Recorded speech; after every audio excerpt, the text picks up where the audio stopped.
Olá, meu nome é João Pedro, eu faço parte do Sicoob Paulista e estou aqui para mais um informativo econômico. Vivemos num momento no qual há um conflito entre dois países, Rússia e Ucrânia.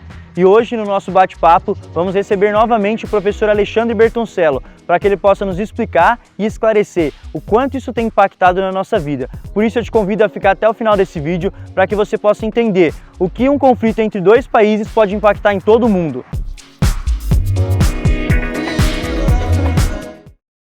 Bom, hoje estamos novamente aqui, tendo o prazer de receber o professor Alexandre Bertoncello para a gente poder bater um papo aqui no nosso Informativo Econômico Sicoob Paulista. Professor, uma honra ter você aqui novamente. Está animado para a nossa conversa de hoje? Sim, estou animado, João Pedro. E assim, olha, tem muita coisa legal para falar e para entender um pouquinho do que está acontecendo lá fora, né? A gente é bombardeado literalmente de um monte de notícia. Vamos tentar separar uma da outra para tentar entender esse contexto geral. Com certeza. Estou bastante animada também com esse programa, assim. Agradeço demais estar tendo essa oportunidade, porque acho que é uma oportunidade também para as pessoas conhecerem mais. Que é que nem você falou, tem toda essa questão de são muitas notícias, são muitas informações e a gente fica perdido em qual é a informação certa, né? Como você falou, ainda mais um assunto que está ocorrendo lá fora. Então, até chegar aqui para a gente, muita coisa passa ali no caminho, né? Sim, e eu acho que nisso o Sicoob está fazendo o papel certinho, né? A gente está aqui para esmiuçar o detalhe, tentar entender o que, e principalmente, né, o que vai influenciar para o brasileiro, porque no final Sim. é isso que importa. E vamos Ainda ver, mais quando mexe no bolso, né? Aí. sempre mexe no bolso, né? É, Não existe almoço grátis, a gente precisa entender isso. sempre. Então, sem mais delongas, nosso tema de hoje é guerra na Ucrânia. Toda essa questão aí, hoje a gente está completando mais ou menos já uns 4 meses que está tendo esse conflito, né? É até interessante a gente falar isso porque parece que sumiu um pouco da mídia. Às vezes deve ter gente que pensa, ah, acabou a guerra, tá tudo certo, tá tudo em paz, mas não é bem assim, né, professor? Não, a guerra já faz um tempo. Inicialmente imaginava-se que ela ia ser relativamente curta, Uhum. né, pelo poderio bélico russo, mas a gente percebe que os ucranianos estão defendendo ali com unhas e dentes tudo, e infelizmente deve-se, vamos dizer assim, essa guerra deve se alongar aí por alguns meses, e sem vencedores. Talvez esse é o problema maior, né? Na guerra ninguém ganha. Certo.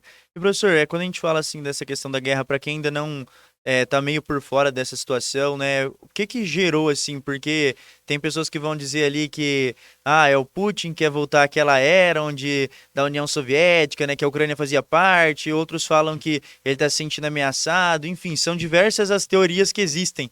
Mas o que que você assim acredita como um ponto que realmente tenha sido o que gerou essa guerra, né? O que gerou esse início de conflito? Na verdade, vai depender muito dessa visão, né? Dessa visão ocidental ou da visão oriental. Se você observa, a Rússia, ela foi invadida 5 vezes pelos europeus nos últimos 200 anos. Então deve ter um resquício histórico nisso daqui. Olha, já fizeram uma, já fizeram duas, já fizeram três, pode ser que chegue. Ao mesmo lado, você vê assim o Ocidente com medo de um Oriente talvez mais forte. Não só da Rússia, né? A gente observa uma certa aliança com a China, uma certa aliança com a Índia.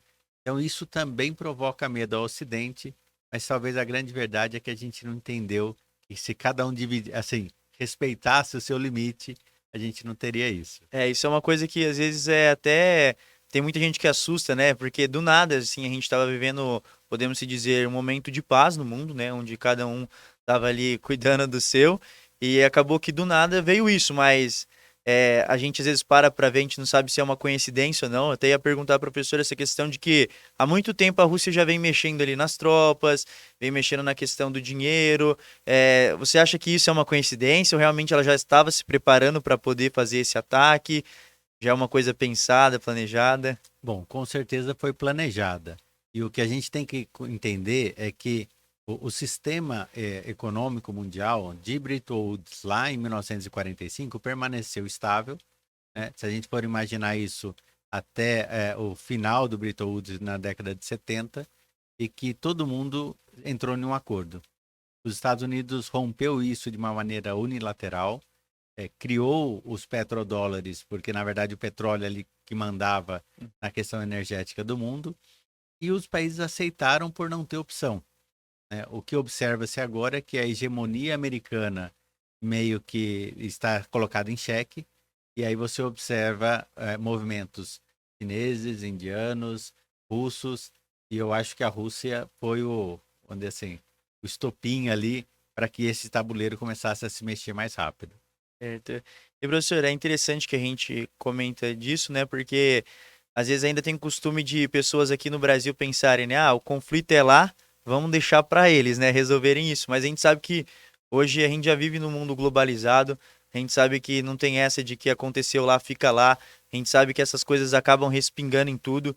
E agora partindo para esse lado, assim, tirando um pouco dessa questão, assim, do porquê da guerra, partindo mais para o lado do nosso papo mesmo, que é o econômico, financeiro, os impactos que isso já tem tendo.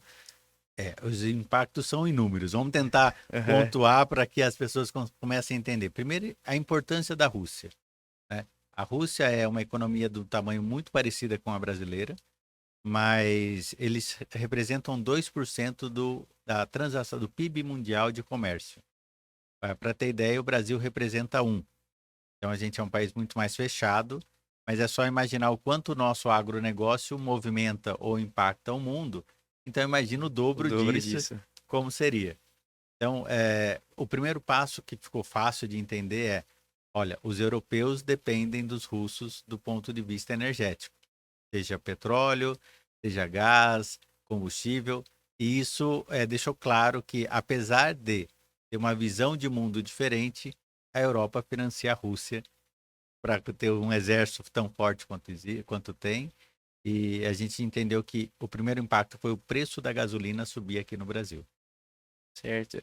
E professor, quando a gente olha essa questão, né, de depender, que você comentou, né, a Europa depende da Rússia, né, vários países ali dependem desse gás, né, fica até difícil quando a gente vê que esses países começam a ter essas sanções, porque a gente começa a ver que eles estão tomando decisões já, meio assim a guerra começou, eles já começaram a ter decisões, e será que realmente eles estão pensando no quanto que essas decisões podem impactar? Que é uma necessidade deles precisar desse gás, precisar desse petróleo que nem você comentou, né? Eu acho que foi uma questão estratégica, né? Se a gente for pensar do ponto de vista econômico, tem uma coisa chamada teoria dos jogos, onde se você joga de uma maneira mais fraca que o seu oponente, é a única certeza que você perde. Como os russos invadiram de uma maneira muito forte, tentando acabar com as coisas muito rápidas, as sanções vieram realmente no mesmo patamar. Mas o europeu vai sofrer, já está sofrendo, né? A inflação na Europa é a maior toda a história do euro. Eles estão próximo de 8%, né? A gente estava brigando aqui com 10% e com muita razão. Imagina o europeu que está acostumado, né, a tudo Sempre tá estabilizado. baixa. Exato, uma inflação de 8%. Esse é o primeiro impacto. O segundo é que as empresas, né? Lembra, a Rússia, ela representa 2% do comércio mundial. Mas ela não é que ela só vende petróleo, ela compra muita coisa da Europa. Então, se você for observar, os países europeus, principalmente a Alemanha, exporta muitos carros, motores, né, para a Rússia. Agora elas não vão exportar mais. Onde vão enfiar esses carros, né? Como é que a gente vai fazer com esses motores parados e os trabalhadores que estavam ali vão trabalhar fazendo o quê? Tem o caso também que o senhor professor comentou da questão da Netflix, né, que acabou perdendo um número muito alto de assinantes, né, abaixou o valor da Netflix em questão de empresa. Isso foi um caso. Eu até estava pensando essa questão. é, Parece ser justo essas empresas acabarem abandonando assim, porque se você for ver, tem muita gente na Rússia que não estava querendo um conflito desse. Será que, pensar do ponto de vista assim, mais humano, é justo essas empresas meio que saírem de lá, abandonarem? Ou você acha que é necessário uma coisa dessa assim? A gente tem, talvez a cadeia produtiva, a gente vai observar isso em 5, 6 meses. A Netflix foi imediato, né? Ela Uhum. anunciou, como é tudo pela internet, você teve uma quantidade de assinantes na Rússia muito grande que deixou de existir. E a partir desse momento a Netflix sofreu a consequência, onde se deixou de entrar dinheiro, as ações caíram. Quando todo mundo percebeu que as ações estavam caindo, venderam e caiu ainda mais. A Netflix perdeu quase 70% do seu valor. Muita coisa. É muita. Imagina o seguinte: você pode ficar sem Netflix aqui no Brasil por causa do prejuízo tomado na Rússia. Porque com o juro subindo nos Estados Unidos, a Netflix pode vir a quebrar. Então, É. olha, Que ela vai poder tentar subir um valor e aí daqui a pouco os assinantes também vão achar que não é justo esse valor e vai e, acabar que e vai perder cada diferente vez lá mais. há 20 anos atrás, onde ela não tinha concorrente, o que não falta é concorrente agora para ela, né? Então, nesse sentido, não, responder a pergunta, Uhum. não só a Netflix, né, mas McDonald's, A Apple também teve a essa de não Apple, vender mais. eles acabaram saindo da Rússia. Num primeiro momento, o impacto é quase nenhum dentro da Rússia, né, porque as pessoas demoram para assimilar a ausência. Para as empresas é imediato, então as ações dessas empresas, não comprem ações de empresas que saíram da Rússia, que vão ser problemas. Mas no longo prazo começa a complicar, porque grande parte dos celulares vendidos lá tinham algum componente de outros países, ou americanos, ou sul-coreanos, ou japoneses, e é só imaginar o Brasil dos anos 80, que era uma economia fechada, e a gente tinha aqueles computadores pessoais daquele tamanho, com uma tela azul, e no máximo você conseguia jogar em Space Invaders. É bem interessante essa questão, né, que você falou, porque tudo tem que se tomar muito cuidado, né, nessa questão, quando a gente vê todos esses fatores geopolíticos, né, de estratégia, de posicionamento. Até vi uma referência na questão da Alemanha, né, quando eles tiveram, por conta de todos os acontecimentos que tiveram lá, eles adotaram uma política pacifista, né, até pode-se dizer que acho que o partido deles, Verde, se eu não me engano, é o maior que tem, assim, né, representatividade lá, e quando eles fecharam as usinas nucleares, né, depois do acontecimento que teve. E aí isso impactou muito, porque você tira um e você pensa, e agora, vou usar o quê? Aí parte eólica, nem sempre tem o vento. Solar, nem sempre tem sol. Então, agora também acho que tá vivendo essa situação, né? De eles tomarem medidas que às vezes eles têm que pensar, e aí, eu vou substituir pelo quê? Né? Eu acho que o movimento GSE está em xeque, porque ele é de governance, de environment, de ambiente Uhum. e social, né? E social. Então, nesse sentido, a gente viu notícias semana passada que eles autorizaram a derrubada de uma floresta de mais de 12 mil anos para extrair carvão, né? Então, até onde vai essa dependência? Até onde é importante eu estar limpinho aqui, mas comprar energia fóssil do outro lado? Eu acho que em algum momento vai ter que se repensar isso. A transição é necessária, nosso planeta tem recursos finitos, mas isso não deveria ser feito por uma lei. Porque em Uhum. algum momento agora, os alemães, né, que aliás apontaram o dedo para o Brasil de uma série de coisas, estão fazendo pior, né? Justamente para quê? Para extrair carvão, e esse Para eles carvão conseguirem gerar a energia vai gerar necessária, né? energia e vai ser muito mais poluente do que utilizando gás, por exemplo. Acho que é o que você falou, né? Vai chegar um ponto que eles vão perceber que vai ter que ser repensado. É que foi uma coisa que, como você comentou, a Rússia entrou com tudo. Então eles ficaram numa situação meio que, tipo, a gente tem que ir com tudo também. Eles quiseram ali balancear nessas medidas de força que eles tinham. Então, mas acho que é uma situação que vai ter que se repensar, até porque senão, por mais que a gente fala que o Brasil sofre, todo mundo sofre, a Europa é que acaba mais sofrendo nessa situação toda, né? E a população europeia está acostumada com o tal do welfare state, né? De estar em um estado de bem-estar social muito bom. Qualquer queda ali vai gerar impopularidade. E aí a gente sabe que a impopularidade significa troca de governo, e aí a gente não sabe exatamente quem vai entrar com qual discurso para falar o quê.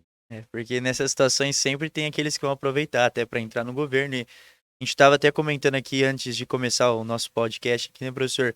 A questão de que enquanto uns acabam deixando de lado, né, que é o caso que a Europa está tentando fazer com a Rússia, de tirar de todas as relações comerciais, de realmente impor sanções, aí entra a questão de que a China está ali do lado e nesse momento ela está se aproveitando disso, né?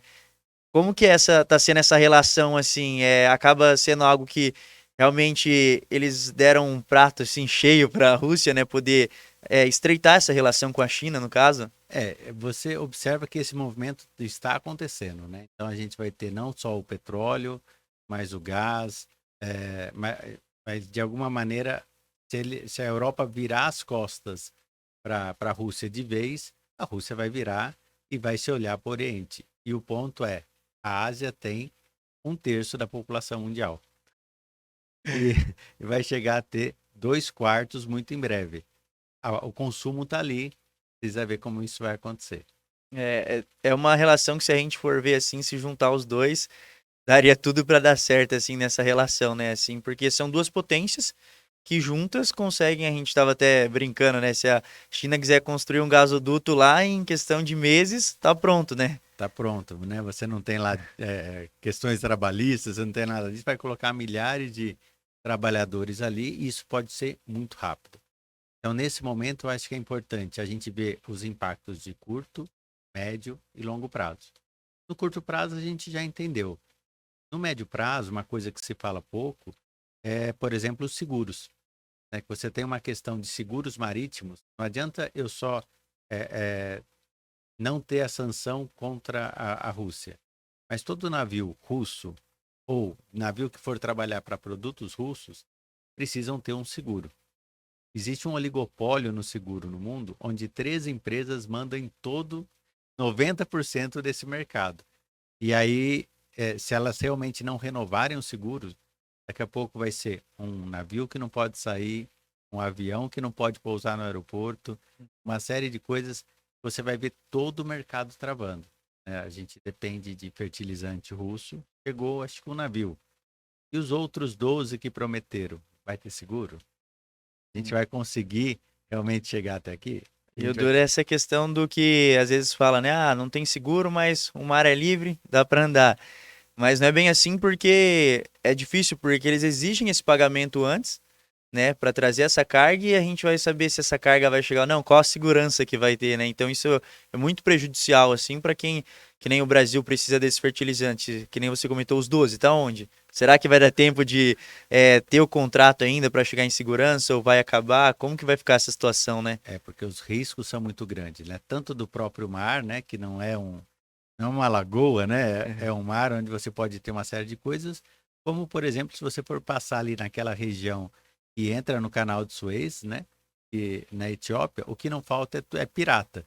Imagina o pirata falando: esse navio tem seguro, esse não tem. Esse é russo, esse dá para Esse dá para entrar. Então, a gente tem que tomar muito cuidado com isso. E é uma questão assim que acaba sendo de grande impacto para a Rússia, porque o meio marítimo já foi o mais importante, hoje é um dos, porque hoje também tem o aéreo, mas acaba sendo ainda um dos mais importantes, né? O meio marítimo, até antigamente diziam-se os grandes pensadores que quem dominasse os mares, né, ia dominar o mundo, assim, porque era realmente onde conseguia chegar em todos os lugares.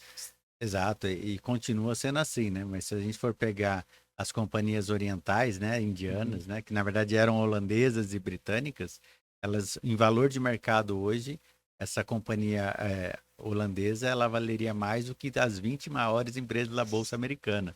Por quê? Porque detinha quase 1/3 do comércio mundial. Então, assim, mas ela acabou quebrando justamente porque na época não havia se desenvolvido a questão do seguro. Você gastava muito dinheiro com o exército para manter seguro os navios. E hoje a gente, graças a Deus, passou dessa fase, né? E a gente precisa entender que se isso bloquear, vai complicar para os russos e para os parceiros dos russos. E diante disso, a Rússia, eles têm alguma outra coisa que eles podem, como que eles têm alguma estratégia para substituir essa questão dos marítimos? Tem alguma saída para eles nessa questão assim, ou realmente eles também vão ter que, assim como a Europa, repensar algumas atitudes? Eu acho que vão ter que repensar, né? Assim, eu acho que o primeiro erro foi a própria invasão. Né? É inadmissível você imaginar que eu posso dominar porque sou mais forte, né? Já passou essa época, ou deveria ter passado essa época. Se os russos não repensarem esse processo, tendencialmente o PIB russo deixa de crescer, a economia russa vai envelhecendo e a gente vai ter um passo a passo ali do fim do Império Russo. É isso que o Putin queria, ele está conseguindo ir para o lado errado.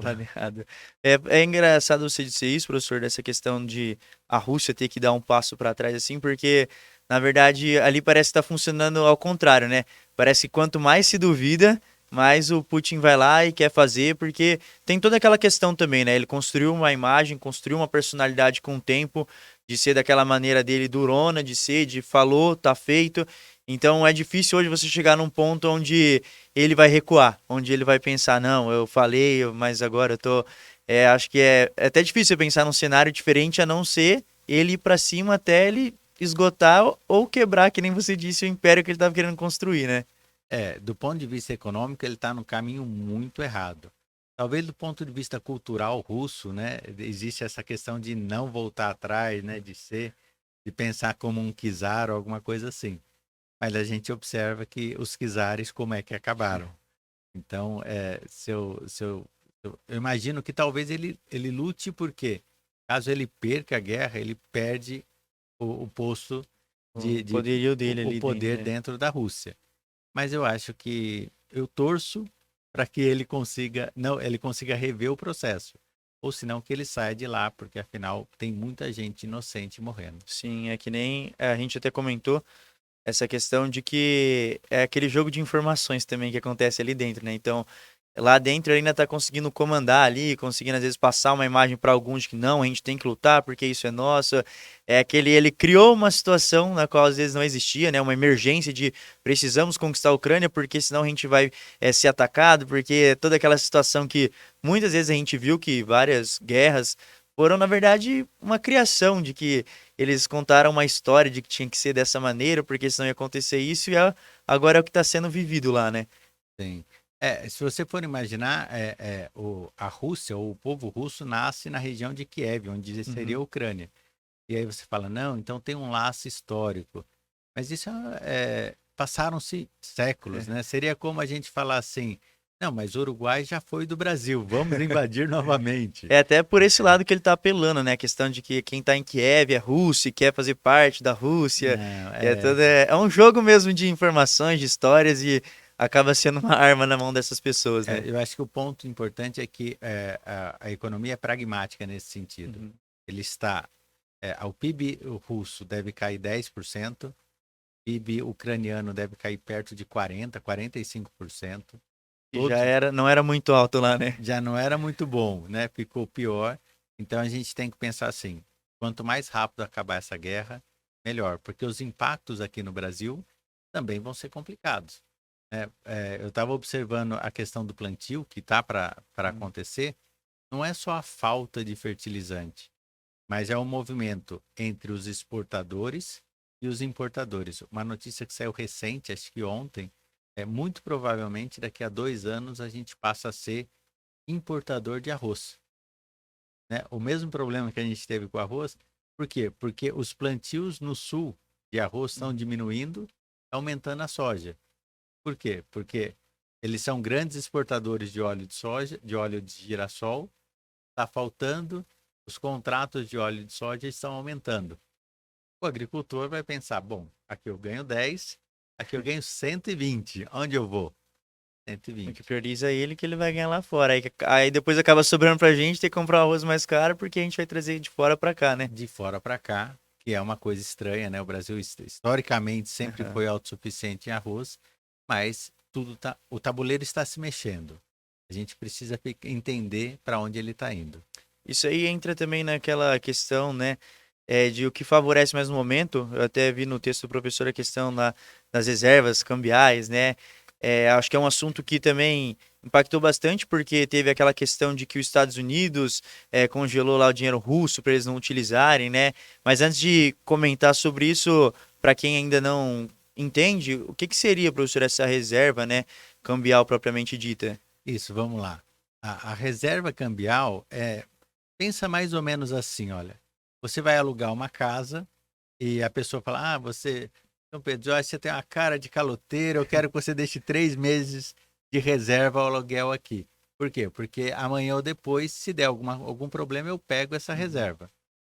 Transforma isso para um país, você fala assim, os países para fazer comércio internacional, o Brasil é um deles, você acaba guardando parte do seu dinheiro fora do país para garantir que o negócio aqui dentro aconteça. Então, ninguém aceita real para ser pago lá fora, precisa ser o Sim, dólar. né? Ninguém aceita rubro, dava ser o dólar. Então, os países, principalmente os emergentes, o que eles fazem? Eles deixam reservas, que é a sobra da exportação com a Uhum. importação, fora do país. Isso foi respeitado até 4 meses atrás. Então, apesar de eu deixar o dinheiro guardado ali, ele é meu. E com a invasão russa, os países quebraram essa regra, que não era uma regra escrita, mas era uma regra formal. E aí muitos países começaram a pensar: bom, se pegaram a dele, A gente também pode correr esse risco. e aí a gente está uma mudança de comportamento. Existem bancos centrais começando a comprar ouro, vendendo dólar, o medo dos Tá Estados tendo uma Unidos. movimentação de onde estava esse dinheiro, porque antes ficava mais focalizado ali na parte do dólar, então. Você tinha sempre ou títulos do governo Uhum. americano ou muita coisa na Suíça guardada, mas sempre em reservas internacionais. E o Brasil tem hoje 350 bilhões de dólares guardados lá fora, né? Tomara que o Para Brasil não entre numa guerra. para não perder, né? Então, imagina o quanto esse dinheiro impactaria aqui dentro se ele tivesse aqui, Hum. positivamente. Então, mas a gente faz isso para garantir que haja comércio internacional. Nesse sentido, todo mundo está repensando. As reservas foram colocadas em xeque, porque é como, para quem é novo, não vai lembrar, mas o Collor lá atrás roubou o nosso dinheiro, Já vi história, já vi história. deixou ele congelado ali, que era isso. Da Uhum. noite para o dia, as pessoas perderam todas as reservas. Imagina isso, o impacto que tem num país. Então, as reservas são colocadas em cheques e aí a gente. Isso acaba sendo prejudicial mais para quem? Para os Estados Unidos, que detinha ali as reservas de diversos países focalizadas ali, ou não? Acaba sendo geral assim mesmo. Esse é o problema. É um jogo onde todos perdem, né? A Entendi. falta de confiança faz com que os países tentem arranjar outras formas. Mas para você guardar dólar, o que precisa? A internet, você faz uma transação, o dinheiro está lá remotamente. Imagina o quanto é custoso para você guardar 8 toneladas de ouro. Para você trazer isso, os guardas que tem que ficar ali, entende? O processo é muito mais complicado. Ou muito mais preocupante se você decidir, vou guardar em yuan chinês. Vai acontecer com a China. Então, o processo era muito mais simples. Estava ajeitado e agora foi colocada essa pulga atrás da A gente orelha. está retrocedendo, professor. A gente está indo do mais simples para o mais difícil agora, né? Exato, talvez esse é o ponto, né? E nessa questão, esse dinheiro que foi confiscado e congelado da Rússia fez muita diferença? Você acha que chegou a afetar muito ou eles já estavam com uma movimentação boa, que nem você falou, em outros meios, em ouro, em yuan chinês? Como que estava essa situação da Rússia? Ele já tinha colocado parte disso fora, né, Uhum. em outras moedas. Mas, por exemplo, quem mais sofreu com isso foram as empresas ocidentais. E como o dinheiro estava lá para garantir isso, o que o governo russo ou as empresas Hum. russas fizeram? Bom, não vamos pagar, né? E aí, tem as reservas, se quiser. Só que o governo americano, não, os governos ocidentais bloquearam isso. Então, as empresas privadas foram as que mais sofreram esse primeiro impacto, né? Então, e aí começa a se colocar em xeque. Compensa exportar? Compensa acreditar? Então, ficou mais Bagunçou de difícil. fato tudo mesmo ali, né? Muito mais do que a gente imagina. É engraçado se pensar que é um conflito ali entre Rússia e Ucrânia e o quanto já bagunçou no mundo, né? O quanto que. E nessa questão a gente comentou já sobre a China se favorecer. Você acha que agora a Rússia vai pender para esse lado, assim, de começar a usar o dinheiro chinês, começar a estreitar essas relações? Ou ela também vai pensar assim, como que você vê esse crescimento, assim? Porque É, agora ela já está nesse movimento, né, de tá usando mais agora o dinheiro chinês, vai continuar? Vai repensar? eu acho que imediatamente sim, a longo prazo acredito que não. A Rússia e China tiveram sempre uma relação meio de amor e ódio ali em muita coisa. E o problema é que tudo que vem da China você não sabe exatamente por que ele veio, qual é a situação. Então, a gente está num impasse. É um grande impasse do que fazer, do como fomentar o comércio internacional, porque vale lembrar, quanto mais exportação, quanto mais importação, mais ricos são os países. E a gente está dando um passo para trás. E nessa questão, assim, acho que A China é a que mais está ficando contente com tudo porque sempre teve esse sonho, né, de bater de frente Estados Unidos, crescimento, é um dos que mais hoje em dia produzem, né, acho que exportação. Sim. Então, acho que um passo para eles que na verdade está sendo benéfico ali, né? Eles devem ser praticamente assim os únicos que pode ter um impacto, pode, mas é os que ainda estão gostando assim da situação, né? Existe uma relação. Eu lembro uma vez, já fazem uns 12 anos, eu estava em Xangai, que a gente trabalhava com um consórcio de exportação, e conversando lá com um brasileiro e um amigo dele chinês. E depois, né, que você conversa, você começa a ficar mais amigável. Em algum momento eu sei que ele falou assim: olha, mas nós somos o centro do mundo. A gente só errou nos últimos 200 anos. Mas ele realmente acreditava que a China deveria dominar o mundo. Que a China, como lá no passado já fez, e deveria fazer de novo. Muito provavelmente por causa da cultura, muito provavelmente porque ele ouviu isso na escola. Se a gente ouviu aqui Deve assim. ser bem passado, deve ser passado assim. Então, eu me preocupo um pouco. Não acho que vai acontecer nada de imediato, mas eles realmente acham Mas que dá é uma isso. motivação para eles, querendo ou não, de que estamos no caminho, a gente consegue, né? Eu acho que isso pode estar acontecendo. É bem grave. E, professor, quando a gente comenta de todas as situações, assim, né, são várias coisas que impactaram, né? A gente falou da questão dos seguros marítimos, do PIB, a gente começou agora essa questão também, né, cambial, enfim, reservas cambiais, de tudo isso. Tem também a questão das commodities, que é outro ponto que também vai estar sendo e vai acabar sendo ainda mais impactado, né? Isso. E para quem não lembra o que é commodities, né, ou ainda não ouviu Uhum, esse termo, é todo produto que é consumido no mundo todo de uma maneira pouco industrializada e um preço único. Então, se a gente for pensar carne, se você for pensar o trigo, a soja, o milho, o petróleo, a energia, né, tudo uhum. isso são commodities. E a tendência é que nós entramos agora em um ciclo de alta de commodities. E esse ciclo de alta, ele não é um ciclo que demora, assim, né, que passa rápido. É o contrário. Ele normalmente tem ciclos longos. A gente teve, durante os anos 90, uma baixa, a gente teve depois uma certa recuperação e agora esse boom dos commodities. O Brasil é um grande exportador de commodities e talvez fique a pergunta, vai ser bom ou vai ser ruim para nós, né? Tem o que que você, no seu pensamento, você avalia o quê? Que nesse médio prazo, assim, falando que acho que o médio prazo a gente consegue prever melhor.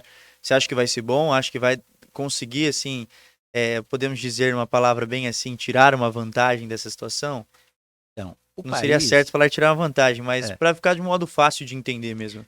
o país, em linhas gerais, deve ganhar com isso, né? Porque você vai ver preços de minério, preço da soja, dos alimentos, do próprio petróleo, né? Que o Brasil importa muito combustível, mas exporta muito petróleo. Deve subir. O problema é que são as empresas exportadoras que ganham. Não quer dizer necessariamente E o que é a Brasil vai. população que ganha. Então, esperem um peru de Natal mais caro, porque ele é alimentado com milho e soja, e esses preços estão disparando. Esperem, de alguma maneira, o combustível nessa alta, mesmo que ele pare de subir, ele não vai retroceder tão rápido. Então, a gente tem alguns probleminhas que vai ser conviver com uma inflação mais alta, global, por bastante tempo. O combustível já está sendo um assunto assim que está bem alto, até pela questão do diesel. Os caminhoneiros estão aí bem em cima do governo nessa questão assim. Então você consegue analisar que é, por agora sim não vai ter baixa nesse valor do combustível. Olha, muito provavelmente não. O nosso problema é que nós somos um dos poucos países que tributa muito o combustível, né? Então, se abaixássemos um pouco os impostos, esse imposto se dilui pela economia e, de alguma maneira, as pessoas vão consumir mais coisa e o governo recebe de uma outra forma. Mas como no Brasil tudo é imediatismo, a gente não a dificuldade em baixar os impostos acaba de alguma maneira mantendo esses preços altos aí por muito tempo. E professor, essa questão das commodities que você comentou que o Brasil é um grande exportador, então as empresas conseguiriam ganhar dinheiro. Por outro lado, se você for ver, não é todo mundo que produz, né, commodities que está se dando bem, que é um caso até da Rússia, né, da Ucrânia, que, se eu não me engano, 18% que eles exportam na questão do trigo, né, e eles não estão conseguindo, não tá tendo essa produção do trigo devido ao conflito. Então, eles são produtor dessa commodity e não tá conseguindo exportar. O que que isso pode causar em relação, assim, para o mundo mesmo? Esse é grave, né? Porque a Rússia é um grande produtor e estão com os estoques cheios. A Ucrânia é um grande produtor, mas não conseguiu, por causa da guerra, fazer o plantio agora, né? Que lá eles estão iniciando a primavera. E o brasileiro vai pagar pãozinho mais caro, bolachinha mais cara e o nosso macarrão vai ficar mais caro. Por quê? Só o fato da expectativa de que não vai ter esse produto já Já se subiu. torna mais caro, né? Aí, quando se perceber que ele realmente vai faltar, a gente vai ter um aumento muito drástico. Porque uma outra característica, João, é que na commodities, quem manda não quem está exatamente produzindo, Uhum. mas o mercado consumidor. Então, vamos imaginar que você vá todo dia de manhã e compre 3 pãezinhos para o seu café da manhã, você faz isso com frequência. Então, o padeiro já sabe o quanto ele tem que produzir, o Uhum. moinho também a farinha, quem tem que importar. Quando esse cara percebe que não consegue importar o trigo, quem faz a farinha já assusta. O padreiro, pior ainda, que acaba sempre estourando na sua mão. E vai lá comprar o pãozinho todo dia. Uhum. É, e como a gente não muda os hábitos, né? Esse cara que não consegue importar o trigo, para fazer você forçar a mudar os hábitos, o preço dele dispara e vem nesse efeito em cascata. Então, a gente vai sofrer bastante ainda com a inflação. E essa questão, eu até ia comentar isso com você, que essas commodities conseguem controlar muito essa questão da inflação, né? São um dos produtos assim que acaba que mais faz com que seja algo que fique variando assim de uma maneira repentina, no caso que nem você está comentando agora, né?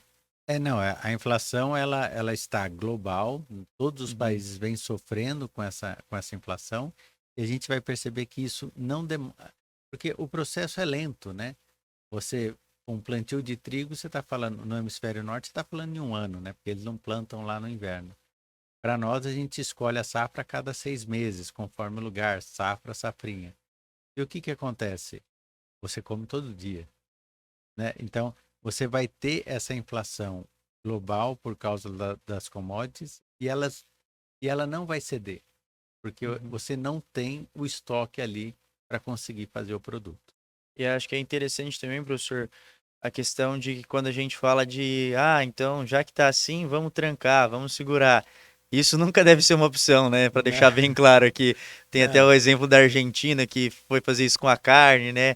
De controlar ali o tanto que podia exportar. Primeiro momento foi bom, depois acabou sendo um problema, porque aí também quem produz vai falar: Meu, não vou ficar produzindo só pouco aqui para cá. Eu quero exportar, eu quero ganhar dinheiro. Então tem tudo esse jogo de interesses de todos, né? De todos, exatamente. É importante lembrar sempre isso. Quem deixa a exportação ou a importação é o país, mas quem importa são as empresas. E na Argentina é um caso clássico de o como não fazer.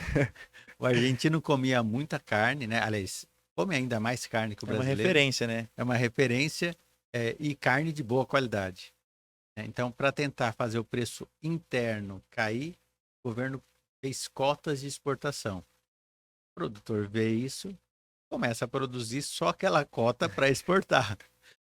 O preço na Argentina hoje é tão caro quanto lá fora e mais preocupante, está faltando carne na Argentina. Parece uma coisa Uma piada, né? surreal. Quem mais produz está faltando ali mesmo. E aí acho que isso também é um ótimo exemplo para tudo que a gente está conversando aqui dessa questão de que a gente tem que saber olhar tudo um olhar assim bem geral, assim mais amplo, né? Porque tudo que a gente vê, essas atitudes imediatistas que vem ocorrendo, acaba que tá dando prejuízo para todo mundo, né? Acho que tem essa cultura, né, de ver um problema, já querer resolver, já querer tapar para não se estender e ao mesmo tempo acaba gerando outros maiores ainda. É importante, eu acho que vale uma lição aqui para a gente entender. Olha, o preço é o melhor termômetro do mercado, né? Então, o preço subiu, as pessoas observam os seus concorrentes ganhando dinheiro, começam a produzir mais e naturalmente esse preço cai. Quando esse preço cai o bastante, as pessoas às vezes começam a produzir menos. Mas quem determina isso, né? Quem que não pode ser alguém com uma caneta na mão? É o próprio mercado.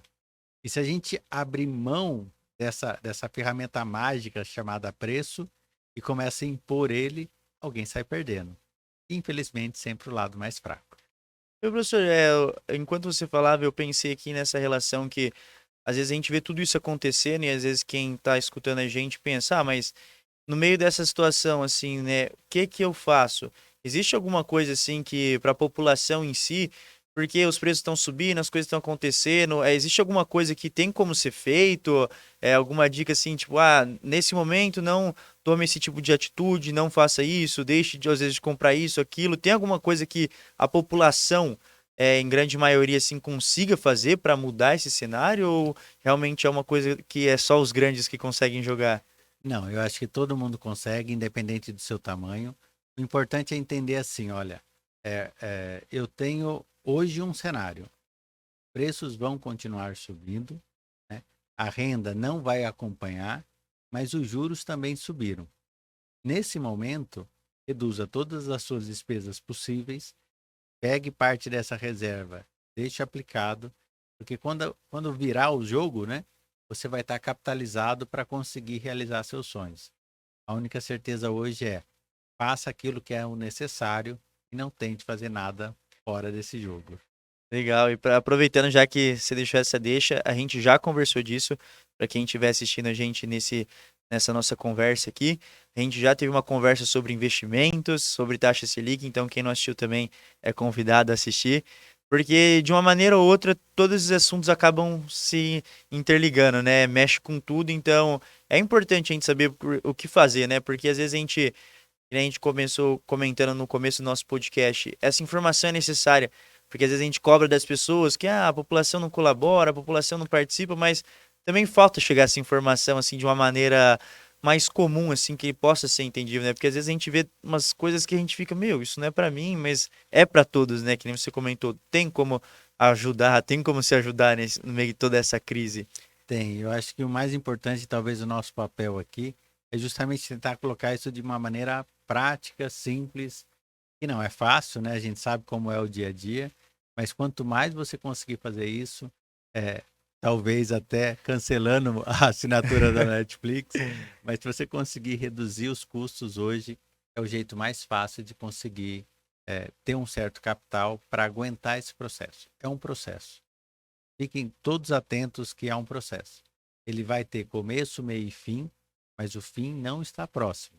A gente tem pelo menos um ano aí pela frente para ver todas as consequências da guerra, todas as consequências dessa política ambiental, todas essas consequências do próprio impacto da inflação. Então agora é o momento de segurar firme para conseguir passar isso. E quando o professor comenta essa questão de que é um ano assim, isso a gente ainda está falando hoje, né? Porque a gente não tem noção de como também pode chegar essa guerra. Inclusive, você tem alguma expectativa de que isso tá para acabar?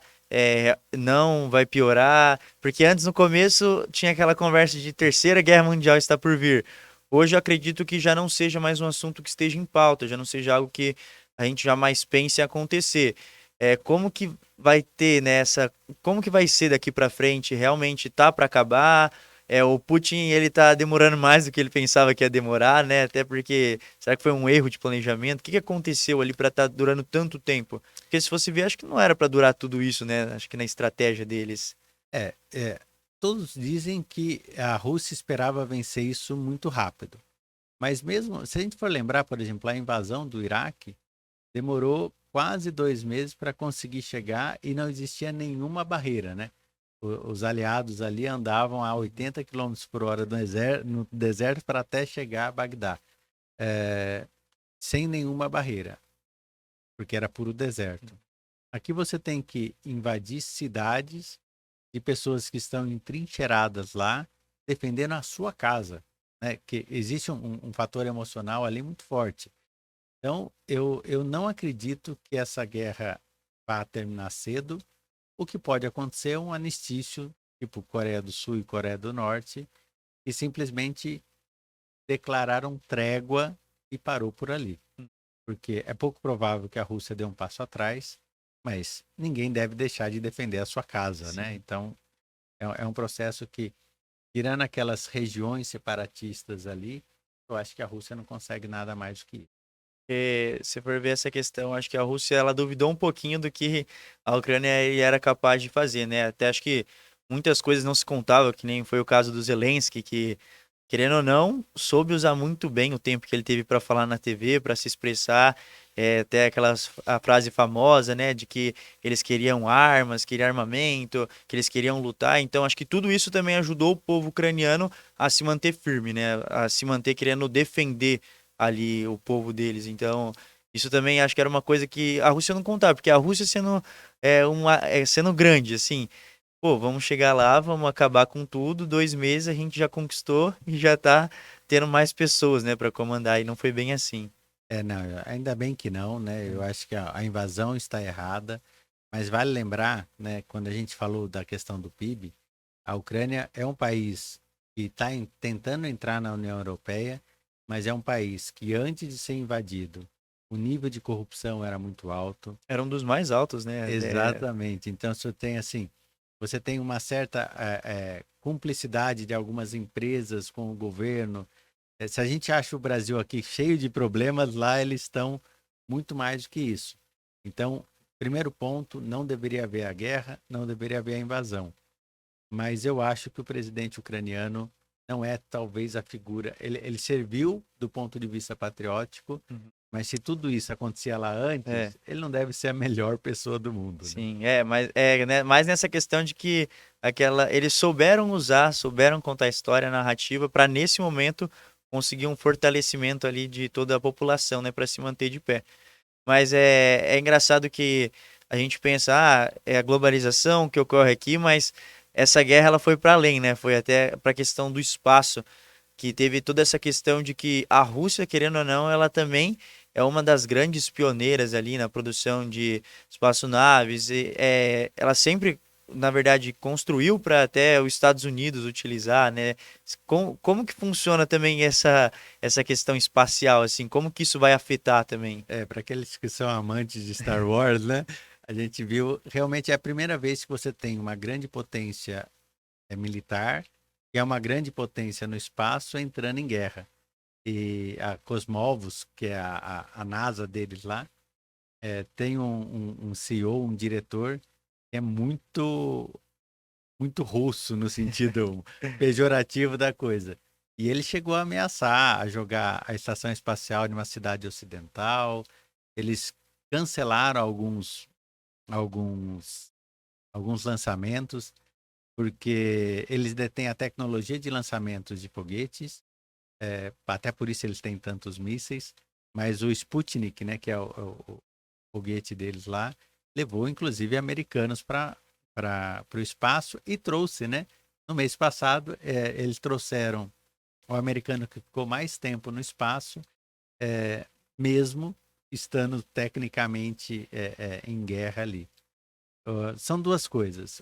Uma coisa é o programa espacial que tem a base militar, e talvez a coisa diferente são os astronautas.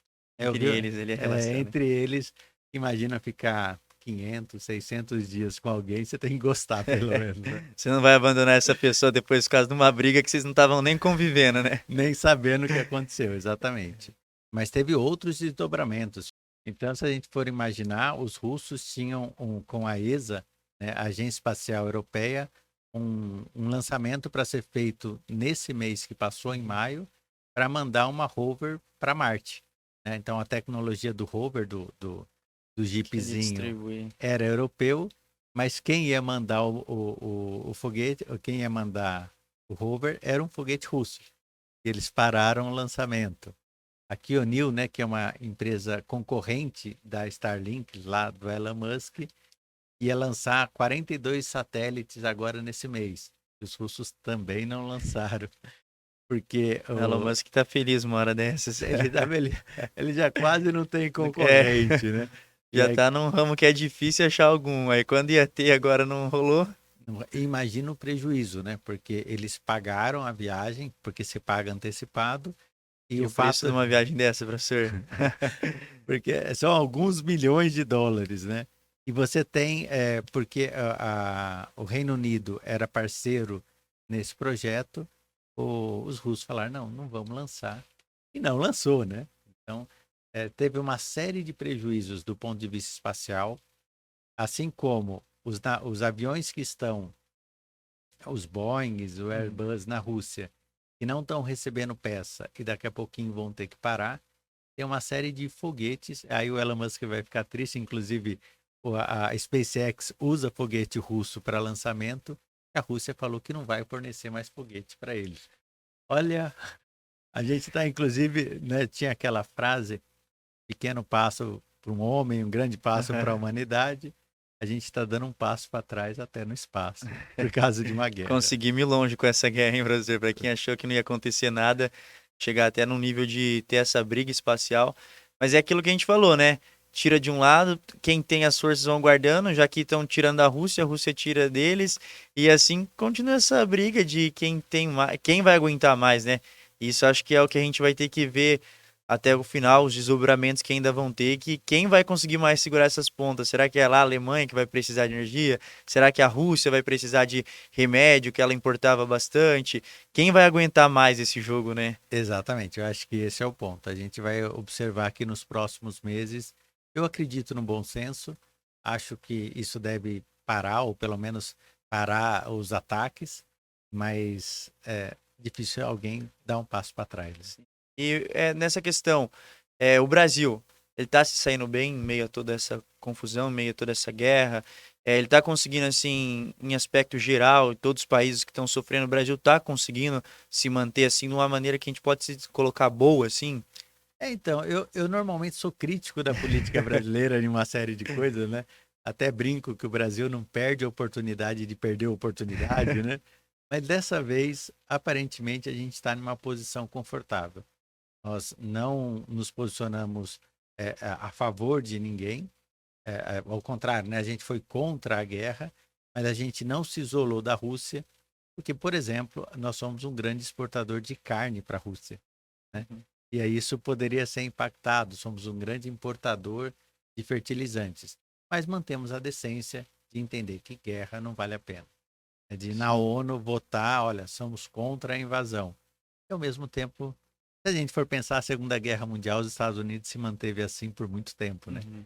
Ele Foi acabou. o que ajudou eles a crescerem muito. Exatamente, eles vendiam para os dois lados. É. Aí agora acontecem as críticas, né, do Brasil não se posicionar e mas acho que essa situação do Brasil é uma situação que a gente estava comentando que na verdade deveria ser o certo para muitos, né?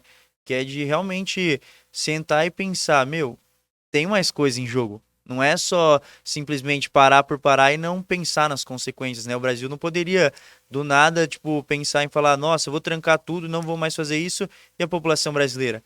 Porque tem aquela situação, né? Primeiro você cuida do que é de casa, do que tá aqui dentro, para depois você conseguir ajudar lá fora.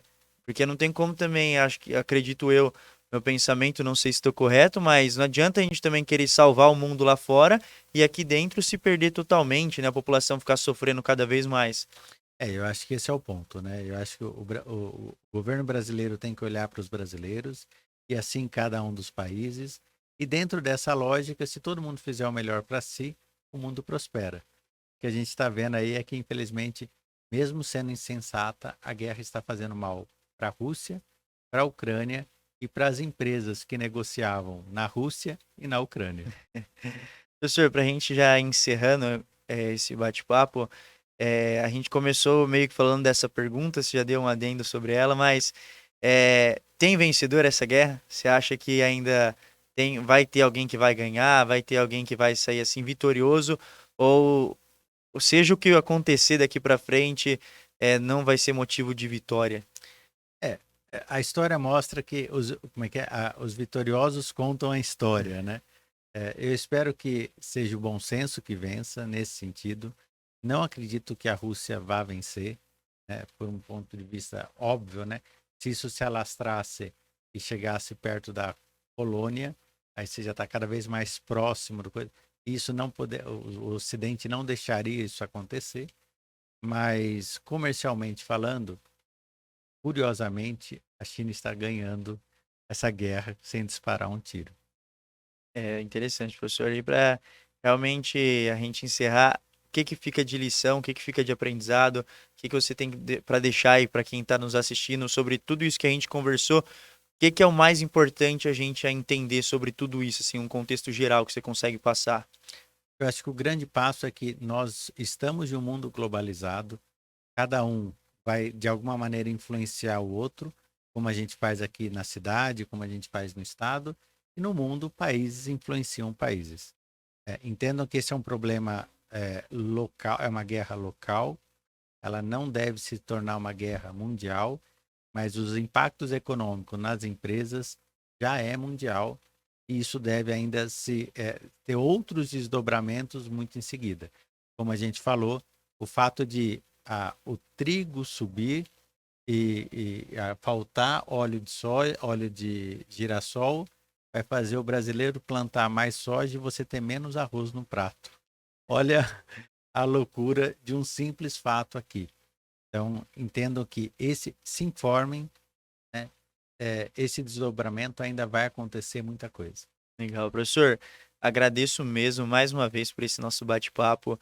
Foi muito interessante, acho que foi muito produtivo. Fica aí para a galera de casa que nos assistiu, que nos acompanhou até agora, essa vontade de querer saber mais, que acho que é importante, porque aqui a gente tem um curto tempo para tentar passar tudo isso que está acontecendo, mas é importante a gente buscar informação, buscar entender e não só, às vezes, criticar e falar, tá muito caro, tá tudo muito caro. E quando a gente começa a entender, começa a fazer parte desse processo, a gente começa a ver que realmente tem coisas que não tem muito o que fazer, não tem como culpar alguém, né? Que nem você falou, somos um mundo globalizado, e então tudo interfere, e é bom a gente saber o que está interferindo para a gente ter mais noção do que fazer, do que atitude tomar. Então é por isso que a gente está nesse papo de informativo mesmo econômico, para que as pessoas possam ter esse cuidado maior com o dinheiro, com o que fazer com o dinheiro e o que influencia nesse dia a dia, nesse consumo dos brasileiros. É isso mesmo. Até a próxima. Obrigado pelo convite e vamos continuar conversando. Isso aí, professor. Obrigado. Tchau, tchau. Por hoje é isso, e você que gostou desse nosso vídeo, pode também acessar o nosso blog Informativo Econômico Sicoob Paulista, onde vai ter esse e outros conteúdos. Também peço para que você se inscreva aqui no nosso canal no YouTube, para que você possa receber a notificação dos próximos vídeos que serão lançados. E obrigado por ter ficado até o final. Até a próxima!